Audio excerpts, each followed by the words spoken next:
Hello, everyone, and welcome to the latest episode of the Start Small, Think Big podcast brought to you by Digital Meld. My name is Brad Groux, co-founder and CEO of Digital Meld. And I'm Randy Gage. Awesome. Randy, thanks you for joining us. Generally, we've had technologists or people in the technology field that are going to be here. Randy helps entrepreneurs and solopreneurs and creators talk about how they can thrive in this new AI era. And I think it's a unique perspective from a non-technologist. We'll have a conversation today.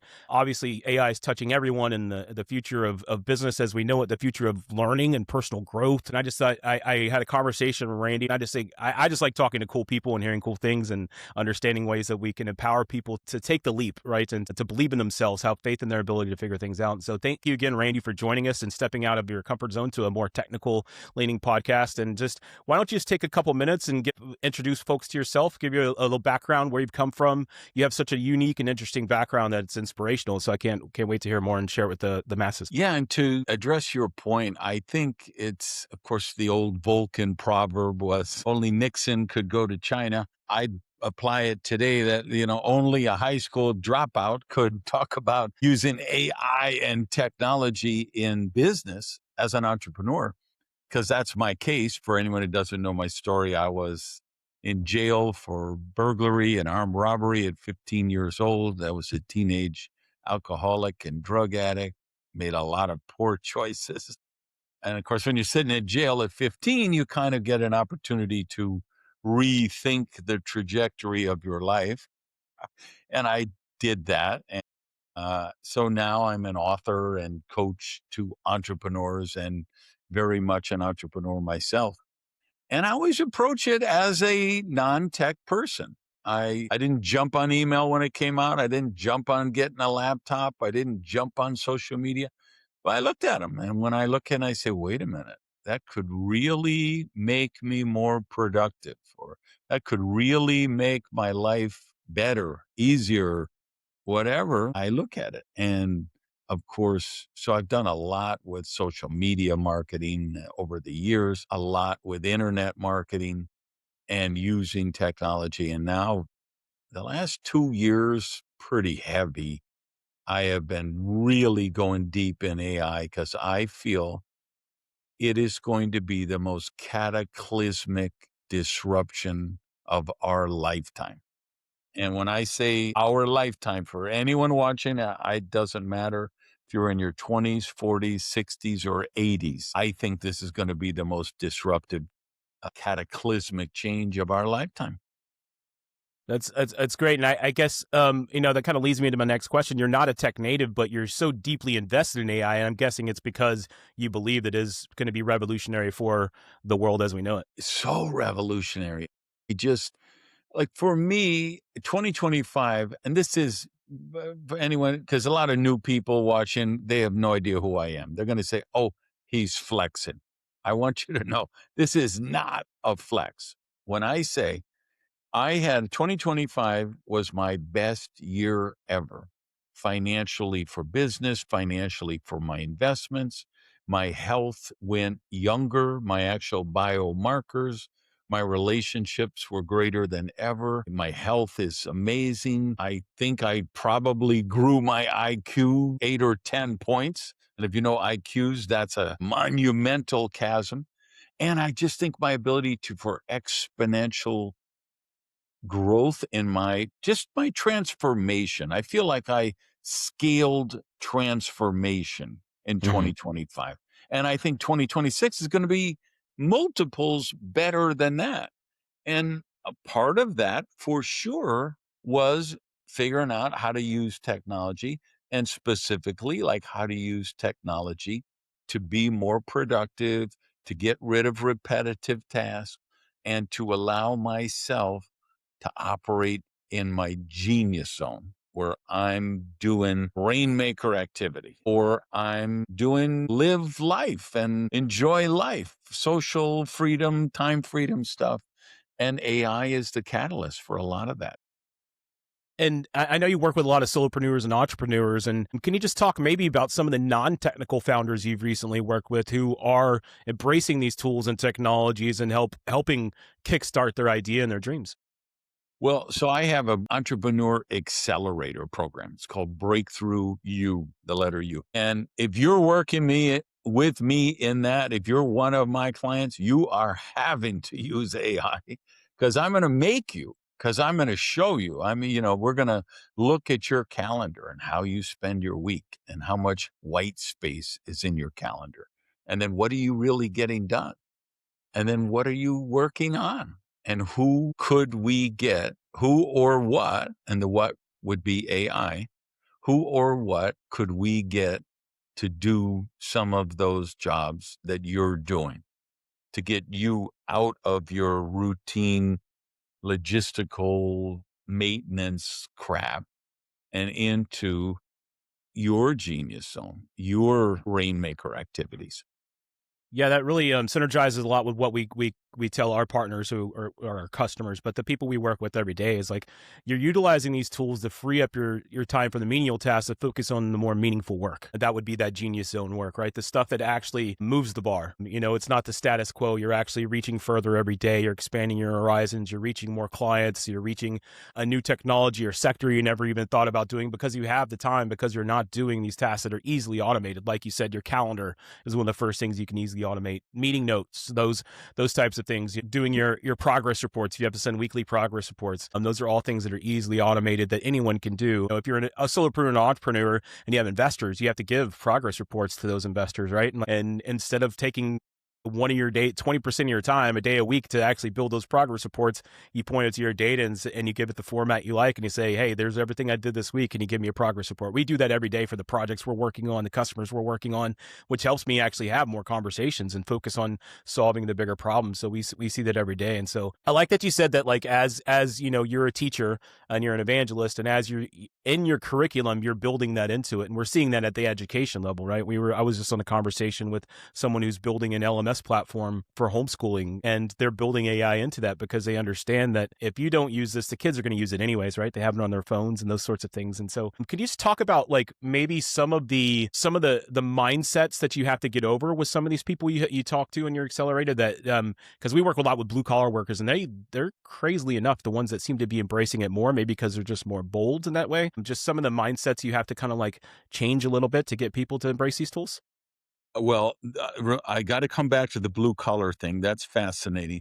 But the thing that jumped in my mind first when you asked that question was, I'm not going to say the name of the university because I don't want to throw anyone under the bus, and maybe I can talk some sense into them in the future. But I was contacted by a university here in Miami, and they said, would you come and be a guest professor and teach a class, a course on using AI for writing? Because you've got 15 best-selling books. You're now a big advocate of AI. Do you use AI to write your books? How can people do it? Our students all want to use AI, but we don't want them plagiarizing. We don't want them submitting papers with just AI. That's a big issue in the education system. And I love the idea. I'm like, are you kidding? That's like asking a ant, does it want to attack the watermelon at the picnic or something? I would love to have time with these kids and show them how to integrate AI into writing so they can still generate the ideas, do the critical thinking, and use AI as a productivity assistant, as quality control, and even as a writing teacher to help you become a better writer. So they asked me, I put together the syllabus and all that stuff. And then they asked for the marketing thing. And I said, okay, here's what the course is called. It's, I'm the instructor. Here's the description that you've got to promote it for people.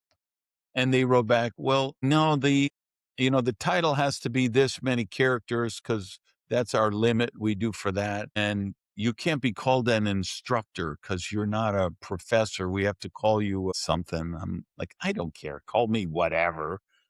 And then you can only have this many character, this many words in the description. I'm like, are you getting paid by the pixel?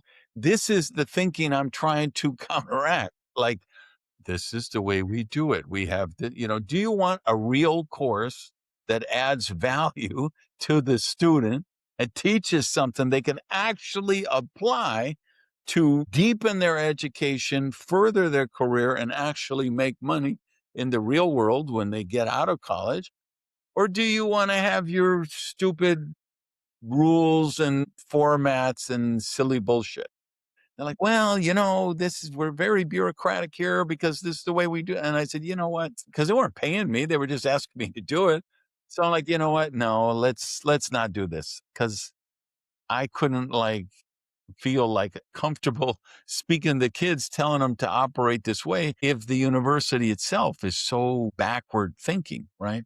So hopefully they'll change, but that's the kind of stuff. I was in a Zoom with a corporate client I work with 3-4 days ago, and I introduced a new concept in a way that they could compensate their team, and I created a whole new structure. And I said, here's the thing. And then we could use AI to crunch the numbers. So you can put it in and we can figure out what's the behavior you want to reward, what percent, we can divide it up among the various things. And the poor CFO looked like deer in the headlights. And if I was stuttering and stammering, and I know the kids are doing this AI thing, but I got to tell you, I don't know anything about it. And I'm like, that's okay. It's okay that you don't know anything about it, but it's not okay if you stay not knowing Hmm. anything about it. If you're 69 years old or 67 years old and you're planning on retiring within 2 years, okay, you can escape the rest of your career without learning AI. It's foolish, but you could do it. Hmm. You'll be able to sneak your way to the exit. Just stay below the cubicle, don't Hmm. draw attention to yourself. You can probably sneak off and get your retirement pension. But if you're anyone else, you got to adopt this. You got to embrace this and you got to study it. Yeah, you bring a good point. Like these classic institutions, whether they're educational institutions or business institutions, they're still thinking of business in the status quo sense. Like this is how we've always done it. This is how we'll continue to do it. And that's one thing we help with the people we talk to is like you have to reframe your entire mindset. Like yes, your business was built for the last 20 years doing it this way. But now you're the expert in AI. You just don't know it yet. You need to know what the possible with the tools because you have the institutional knowledge about your business and about your industry that I could never learn because you've been doing it for decades, right? And so it's great that you say that because it's like the product and the process is going to change as much as the tools change, and they need to. And I think that's the future of what's going to drive this home. And I say, and I think you mentioned it in our preparation call. It's kind of the danger of clinging to what you know. Can you speak to that? Yeah, like I was just speaking for the National Speakers Association convention. And what I told everybody in that room was in 3 years, 95% of you in this room are going to be out of business or you're going to change your business model. So make up your mind which one it's going to be.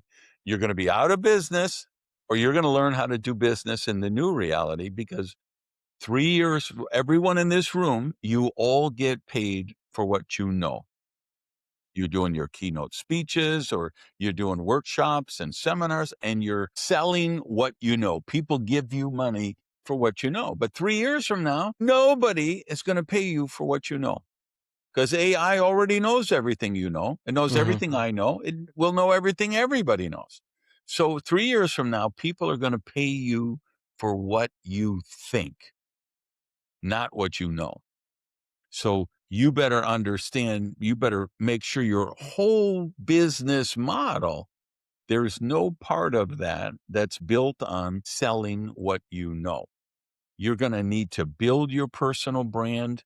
You're going to have to create domain expertise, become an iconic thought leader in your space, write the seminal book on your subject, curate the seminal event that happens in your space every year.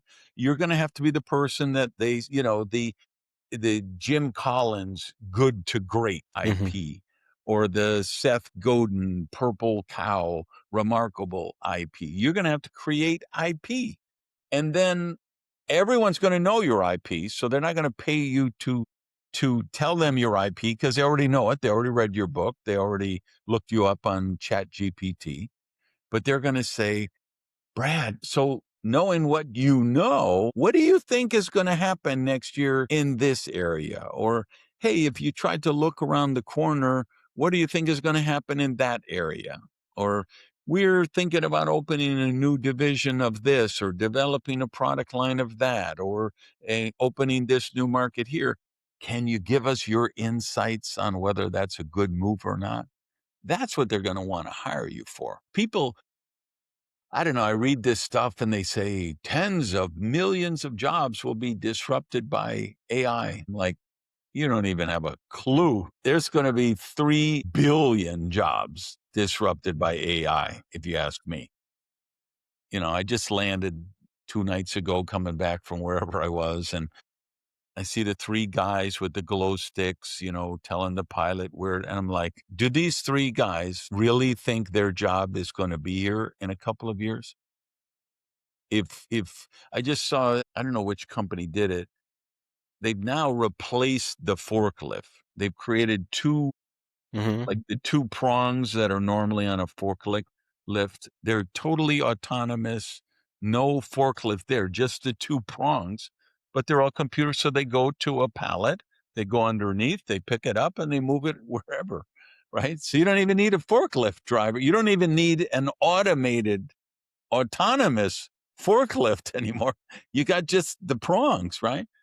So if we can do those, I was looking at that while I was on the plane, as we were taxiing in, and I'm like, if this is how we're going to move pallets of stuff around a warehouse, do these ground workers really think that the airlines are going to pay 3 people $40K a year or whatever they get paid to tell the pilot how to make sure they don't clip the wings on another plane? They don't think the runway is just going to have a built-in, you know, system that'll pull every plane to whatever gate it's supposed to be at, and they'll actually be better than humans and avoid collisions and put the right baggage in the right place and the right, everything. I mean, it's monumental how many jobs are going to be disrupted or just eliminated. Yeah, and you bring up a good point about personal brand because that's something I preach. I speak to a lot of undergraduate students and graduate students through my connections at Texas A&M, and I just have conversations with them, 30, 45-minute conversations at a time. What are you working on? What are you building? Gone are the days of getting a college degree and resting on your laurels that, like, hey, I had straight A's. I had a 5.0 GPA or a 4.0 GPA, and I did everything I needed to do, and I volunteered here and I volunteered there. Is like, but what have you built? What have you done? Who have you worked to? How have you? And so building that personal brand should start in high school, to be honest with you. I have a nephew who's a pilot. He's 20 years old and he's 600 or 700 hours. And he's trying to become a pilot but even in, and I was like, when you're 15, 16 years old, start your LinkedIn, start posting your journey to that, start guiding with it as you're telling a story, you're building a brand. Otherwise, you're just a resume and a stack of resumes, right? And Yeah. then nobody's even looking at those resumes anymore. They're using AI to do that. So even if you Yeah. have a nice font and whatever, they're not even looking at those things. The big thing is you have to stick out. They can't ignore you, right? You have to be, I don't want to say peacocking, but you have to be the one that just sticks out from the rest. And the only way to do that is to build something, to take part of it, build a communities, talk to communities. That's one thing I encourage people to is find your local, like even there's like a Houston AI club here in Houston where I am, like even if you're not part of you're not a technologist, people are going to those to learn more about how they can adapt and how they can overcome these problems as well. And I think that's really, really important. Building your personal brand is so, so important. And that's going to follow you and be much more important than in your experience for sure, because that's what you think is true. Because like knowledge is free. And so it's all about your experience that kind of builds on those things. And so just talking about from that perspective is like, can you just take people Before you go on Sure. next, then keep that thought, please. But here's the other thing I would say, not tech related, just brand related. The personal brand is more important today than the corporate brand, than 100%. the institutional brand, right? We don't know Tesla, Facebook, Virgin. We know Elon, Zuck, Mark Cuban, Richard Branson, Oprah Winfrey. What? It's the personal brands that are driving the bus, even for the multi-billion dollar, even the trillion-dollar companies, right? Which is where they're now going to. It's the personal brand, the connection. And I wrote a post. So if at randygage.com, if you look under the blog, the headline is something to the effect, don't try to outslop the AI slop. Mm-hmm. And that would be, if we could put that in the show notes even, this would 100%. be required reading for all my clients. I say, you got to read this before we even have our next conversation. I want you to read this because like, the week you and I are recording this, the internet is buzzing, at least 6 different ones I've seen of some 350-pound guy who's in his mom's basement, but has created an avatar of this 95-pound waifish, beautiful girl with 38D breasts and bikinis. And, he's showing how the avatar completely follows his facial suggestions or whatever. And of course, if you're one of those OnlyFans models or whatever, I mean, you're Mm-hmm. facing extinction. And what I'm telling all my clients is every influencer, every personal brand, if you think you're going to outslop that AI slop, it's never going to happen because the AI avatar has perfect teeth, radiantly beautiful skin, the perfect hairstyle, 12-pack abs, magnetic personality, beautiful smile, dripping, with Riz. You can compete with that. But you know how you could compete with that? When it's just you talking your truth without the perfect makeup, without the perfect studio lighting and the Hollywood production capacity, just saying something meaningful to people that matter. That's how you cut through the clutter. And you do that. That's what builds the personal brand. That's what builds the connection. It says, I want to know what Jessica thinks about this. They're planning their convention and they're saying, who's the keynote speaker? Man, we should bring in, Susie Johnson because she is the thought leader in the space. Or they're looking who to hire to work with their board of directors or run their foundation, help the team. Hey, let's bring in so-and-so. And that's all going to be personal branding. Yeah, it definitely is, and we see that just as like my engagement on LinkedIn as Brad Groux is much higher than my company Digital Meld. It's the same knowledge. There's actually more knowledge under Digital Meld because it's an entire team, right? But like it's just that personal brand. I think Instagram CEO has way more engagement than Instagram's own Instagram, right? Building that personal brand, and again, you have to invest in yourself. A lot of these companies aren't going to invest in you. So you're just a number, especially in the enterprise type companies, and you just need to know that you're laying that foundation and you're investing in yourself, and you should 100% totally do that. And you have the ability to do that with these tools. And like, how do I build a brand? Well, how to become a thought leader in this space? Use these tools. Go to ChatGPT and upload your resume and say, this is my resume. I want to upskill and become a personal brand and be a thought leader in marketing. How can I do that over the next 6 months? And they'll give you a rough estimate of how you can do that. And so there's really no excuses because the information is free. It's more just, it's about a time commitment and just being dedicated to that. And with that said, what's the number one piece of advice, I guess, you would give for anyone who wants to become an iconic thought leader in a given space? You got to zig when everybody else is zagging, right? We don't need thought repeaters.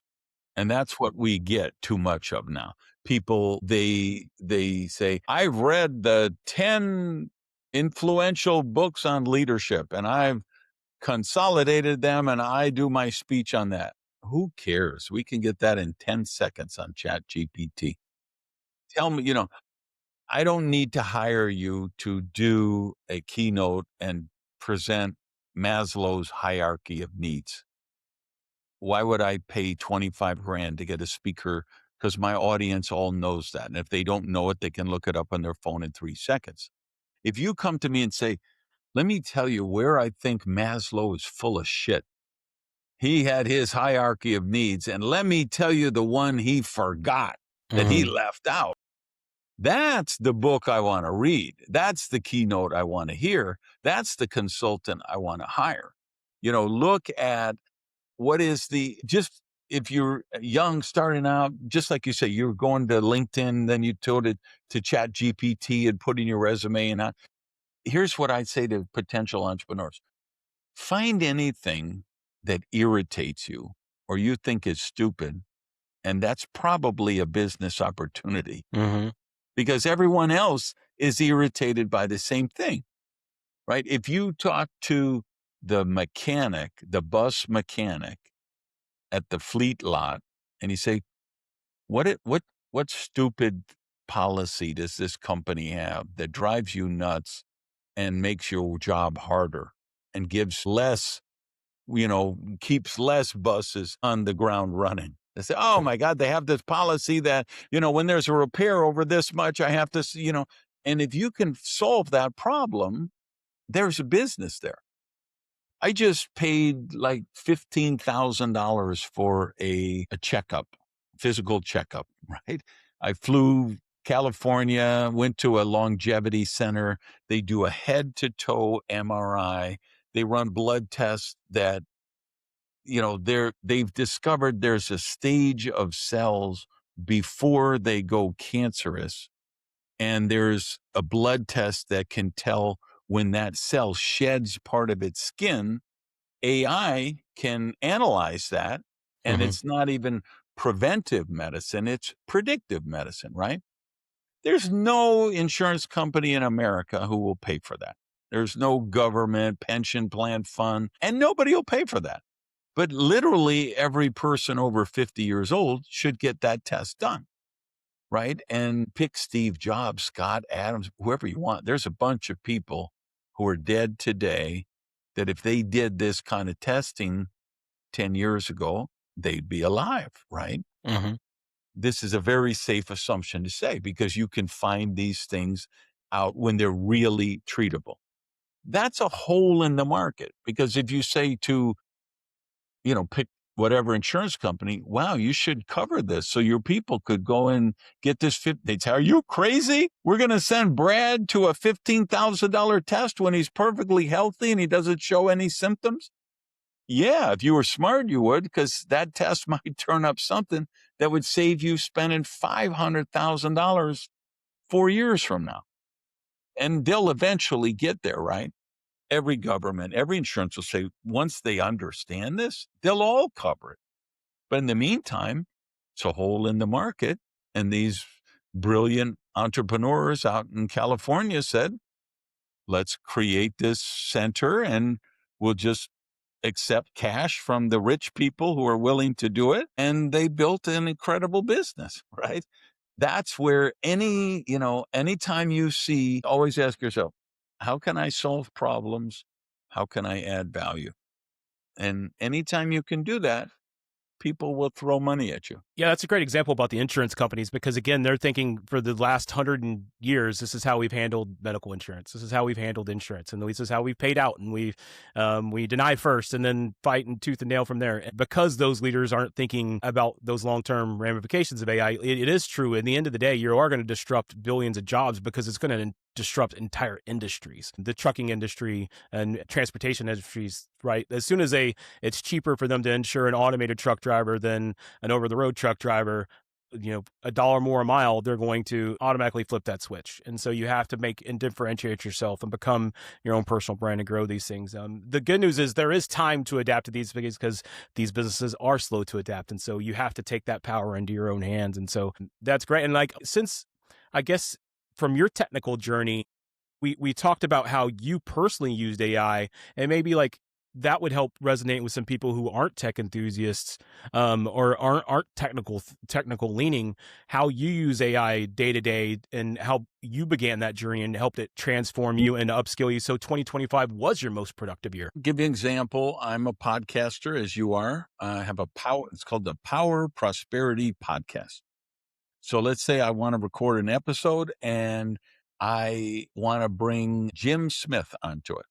So I go to the AI agent that I had built just for it's basically a workflow on Chat GPT, but I call it Randy's podcast agent or whatever. So I go there and I say, I'm going to do a show with Jim Smith. Please prepare everything. That's my prompt, literally. Please prepare everything. 4 seconds later, it will give me a biography of Jim Smith. It'll give me suggested topic for the show, 10 of them, but the main best ones. It'll give me 10 possible titles to build the show.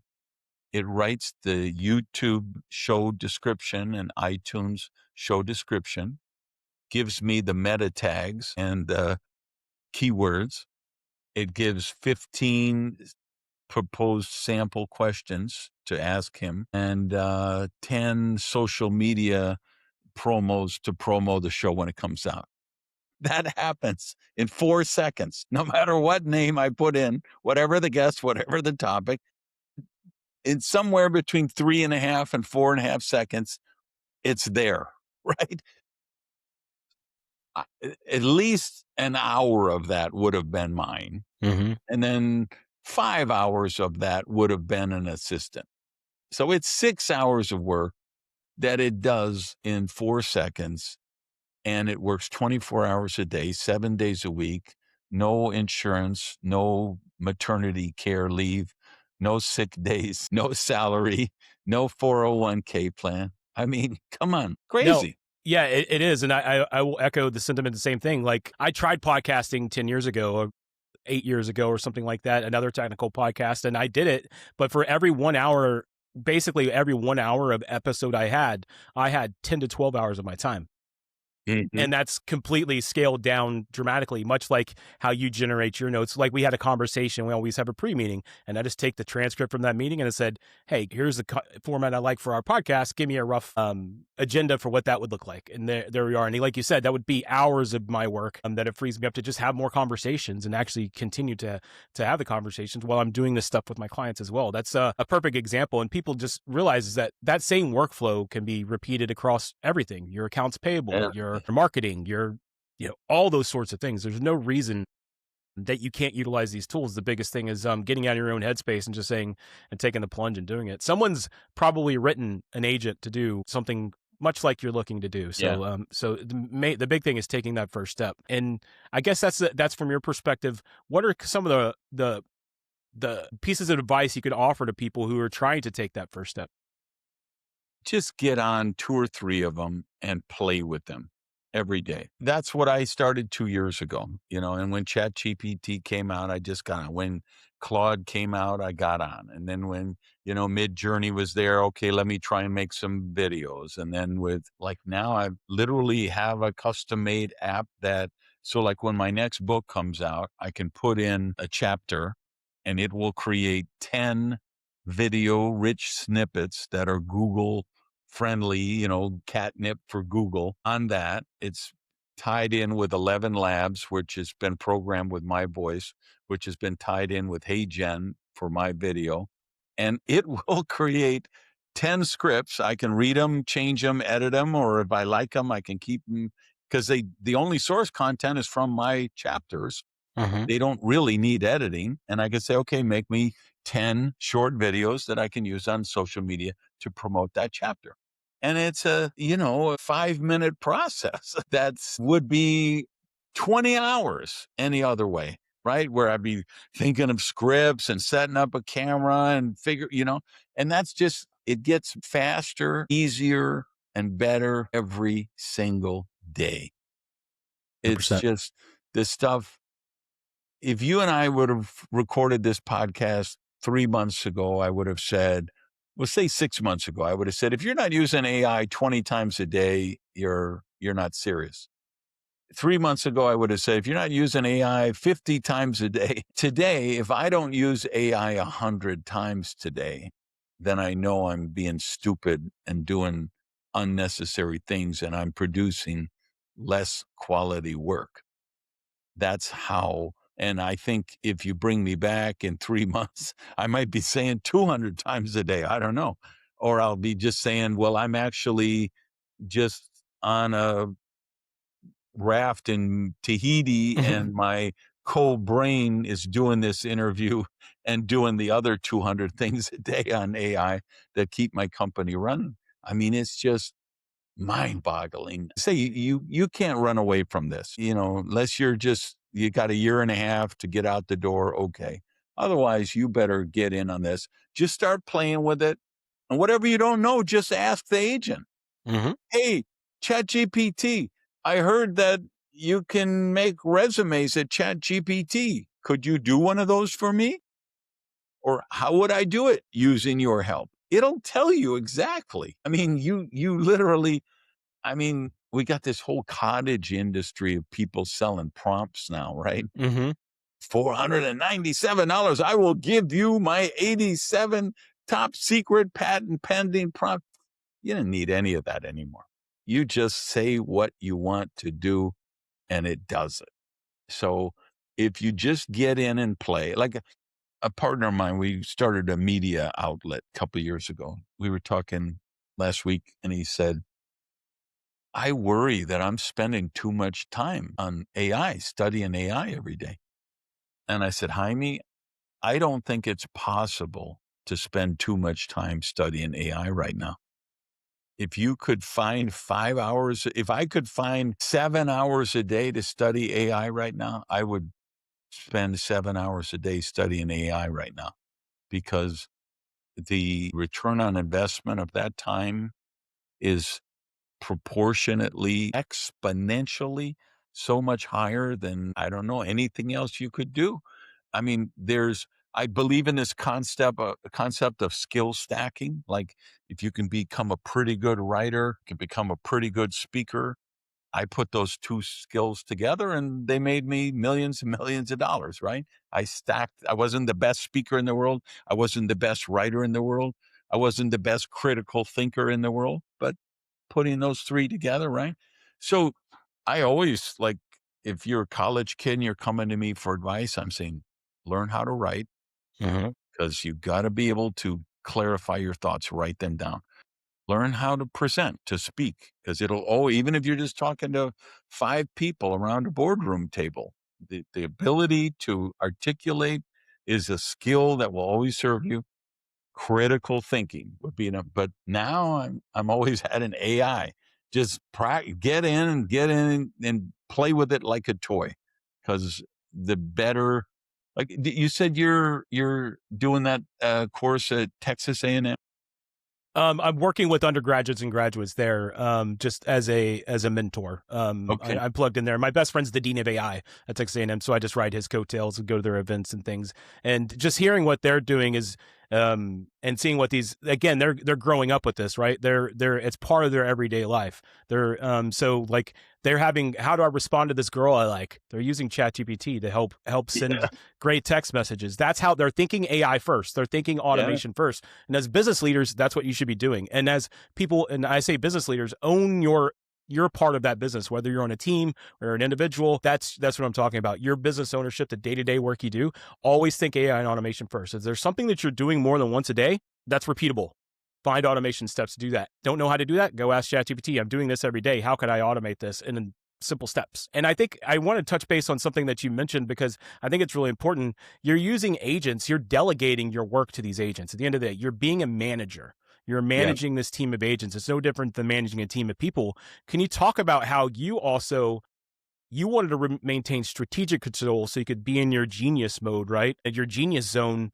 So how did you convince yourself that, hey, I need to outsource my development of these solutions? You didn't even take the time to build all these solutions the first time you did it. You just found resources to help you do that, and you maintain strategic control. And so that may be a great opportunity for people who don't necessarily have the time, but they have the ideas. Can you talk about how you did that? And then now that's transitioned to you delegating control to these agents. Maybe 2 years ago, I read two books influenced me greatly by Dan Sullivan, who runs Strategic Coach, and Dr. Benjamin Hardy, who was the real writer in that scenario. One is called Who, Not How. And the second one is called 10X is Better Than 2X. And it's about doing that, planning your calendar, getting rid of stuff. They didn't talk about AI because that wasn't what was out then, but they're just talking about how to get in your genius zone. Well, my long time assistant had retired when she was like 73 or something. So I was just using VAs and then outsourcing stuff to got a video team in Nepal. I got a reading social media team in Pakistan, stuff like that. So I read these two books and I say, my God, I got to hire an executive assistant who just lets me get in my genius zone. I get all these applications. One of them's from a kid in college who'd never had a job, but he started like the campus entrepreneurial program. He started such and such club. He's doing a 4.0. He's taken 2 majors and he's applying for my job, which I thought took a lot of balls. And I'm like, I'm intrigued with this kid. So I set up a Zoom interview. I was more intrigued. I set up a personal interview. I hired him. And I told him, okay, here's your job. When I come back from a speech, I need the car washed and filled up with gas. I need refrigerator filled with food. Find some Colombian abuelita who come in once a week and prepare all the food and stack them in trays for me. Work with Rocio. She does the housekeeping. Handle my calendar. Handle this. All I want to do is work in my genius zone. And I'm going to give you 2 days a week to schedule me. So if I got 5 podcasts to record, 2 board meetings, 2 trainings, virtual training for companies, you schedule them all in 2 days a week. You leave the other 5 clear for me because that's my off time or my genius time where I'm writing books or blogs or creating content, whatever. And that transformed my entire life, not just my business, my life. But so those 2 books, and then Benjamin Hardy wrote a 3rd book by him without Dan called The Scaling something. But anyway, Dr. Benjamin Hardy, Scaling is in the title. I don't remember the full title.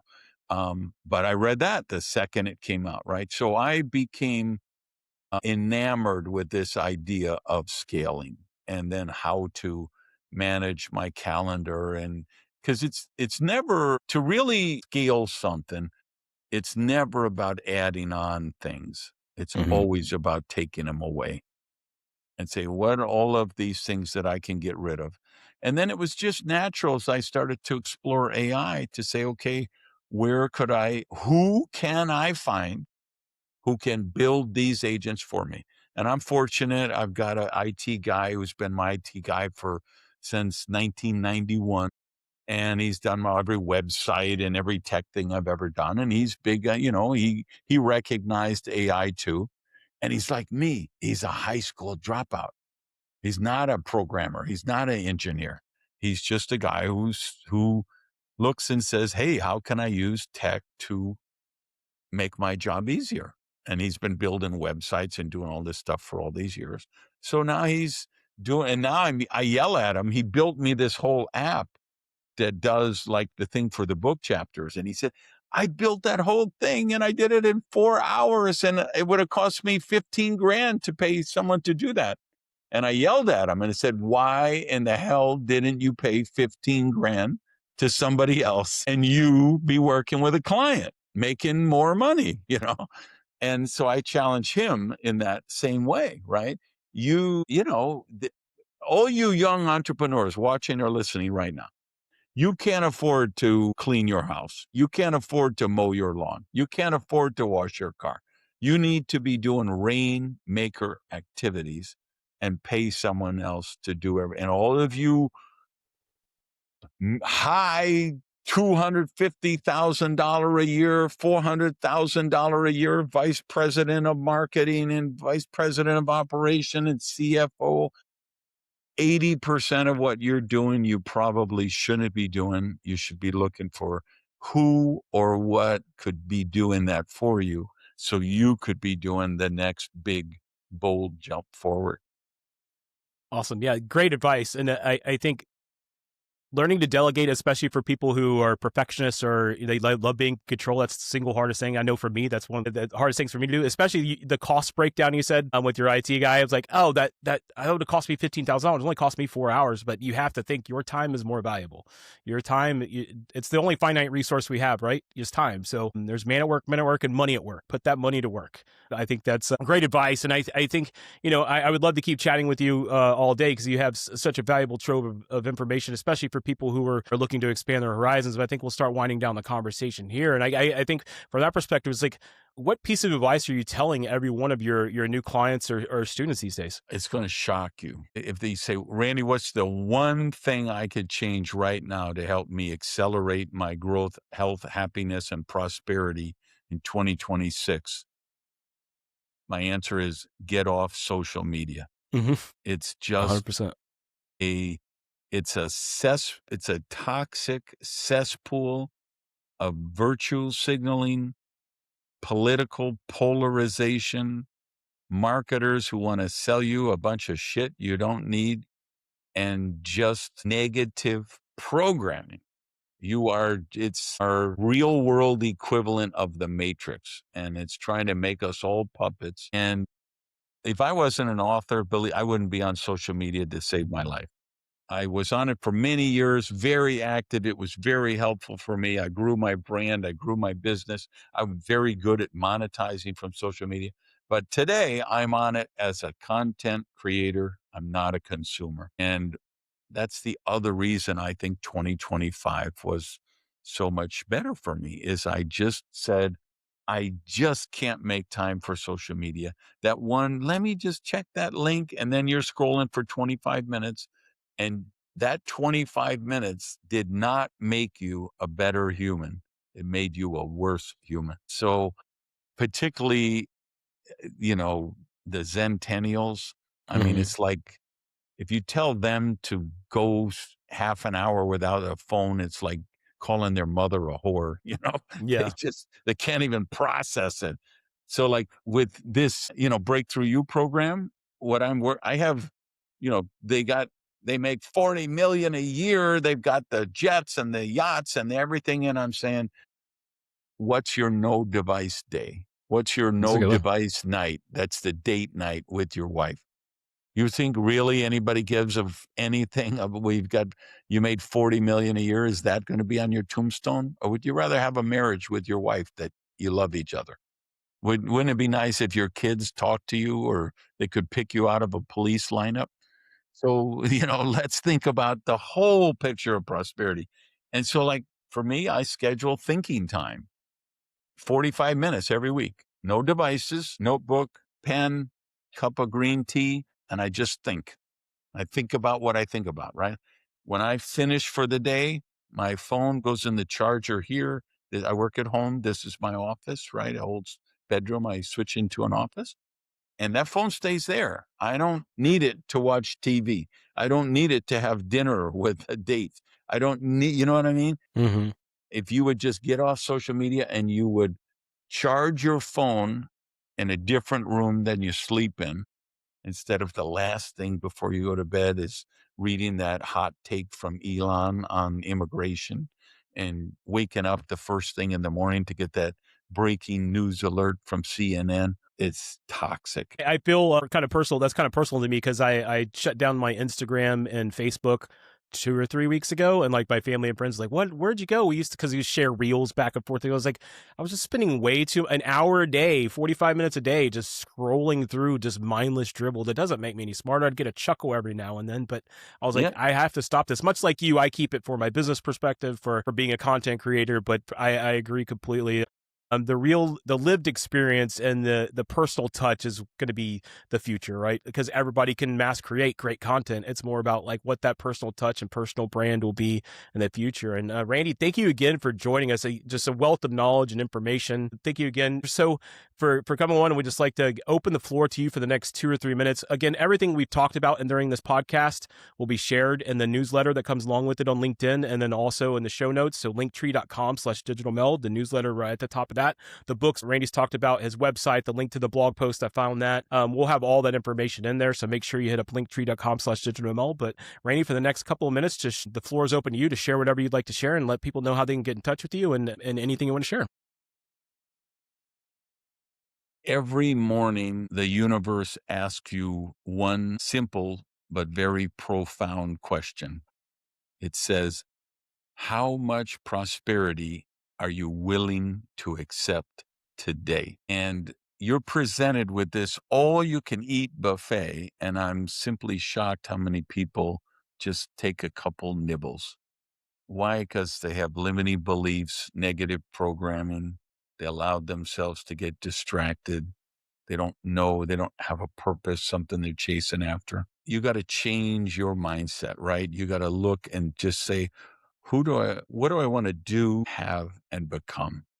And that's, if you say, what is all your work about, Randy? That's my work. I want to make the world more prosperous. That's it. I have no business plan for it. I just feel like if I make the world more prosperous, it's better for us all. And my financial needs will take care of themselves. And that's what's happened, right? So, because I believe we don't make the world more prosperous with charity or entitlement programs, even though I give a lot of money to charity, I believe we make the world more prosperous with empowering people, with inspiring them into doing, having, becoming more. And that's what if you're an entrepreneur and you want to break through, check out my Breakthrough You program. And for anyone, best place to get me is randygage.com. It's kind of my Starfleet command site, the blog, the podcast, the coaching program, they're all there. And hit me up and connect, and let's make the world more prosperous. Awesome. Yeah. Great words to live by. Really do appreciate it. It's inspirational. I have like a B12 shot and I'm ready to go attack the day, even though we're winding down the day here. So yeah, links to randygage.com, links to Randy on LinkedIn will also be in the show notes at linktree.com/digitalmeld. Thank you again, Randy, for joining us. We really appreciate that folks like yourself are open to sharing your knowledge with the world and encouraging people to have a belief in themselves and the belief of making the world a better place. And so thank you again. For listeners, we're looking forward to chatting with you next episode. Until then, bye-bye. We want to hear about your AI and automation journey, and we'd love for you to get involved with Start Small, Think Big. If you'd like to participate or offer feedback, please reach out to us anytime via email at contact@digitalmeld.io or use the contact form on our website, digitalmeld.io/contact. Also, please help spread the word by liking, subscribing, and sharing our podcasts on your podcast platform of choice. Thanks.